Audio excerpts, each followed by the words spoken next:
Tadi guys, Ari tak jadi balik tu singgah di parit 13 guys. Kami cari parfum di sini guys. Ini parfum yang ada parit 13 guys.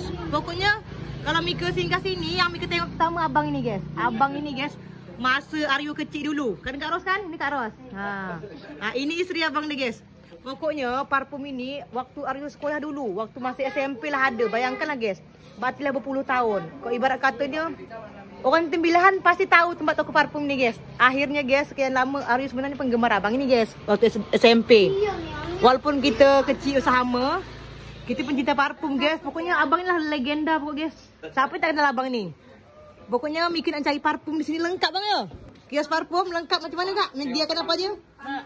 Parfum refill segala jenis wangi. Apa lagi? Grosir. Bisa encer. Kios parfum. Apa nama dia Kak? Bang Kios Parfum guys. Jalan Datuk Bandar. Jalan Datuk Bandar parit 13 Tembilahan guys. Pokoknya tempat lain kan memang ada geng. Cuma di sini pokoknya legenda lah guys. Tak nyangka kita diundang ke sini kan Kak. Terima kasih lah Kak abang. Inilah puluhan tahun guys, masa Aryo kecil-kecil dulu lah ada. Aryo sering lewat sini dan parfum ini masih ada di sini guys. Pokoknya yang cari parfum lengkap, Pak Uda je nak cari Pak Uda ya. Pak Uda cari parfum apa pemikat? Apa Pak Uda? Pemikat janda. Kak, kami cari parfum yang bau dia zaman dulu, zaman-zaman dulu untuk raya. Apa bang rekomen yang parfum zaman dulu? Raya zaman dulu lah bau dia. Dia baru dulu Kak Ros ya. Ini Kak Ros geng. Kenapa je Kak Ros? Apa tu? April. Ini guys. Apa? Bulgari Aqua. Itu guys zaman dulu guys, bau zaman dulu. Aryo kan orang cari yang terbaru bau dia kan guys. Tapi Aryo cari yang zaman dulu guys. Karena Aryo betul suka dengan zaman dulu. Berbapak sedap geng. Pokoknya Mika belilah sini. Sini pokoknya emang ada tempat lain guys. Cuma tempat ni legenda menurut Aryo guys. Siapa yang tak kenal dengan abang ni? Kita aja sampai teringat memori dari kecil sampai besar.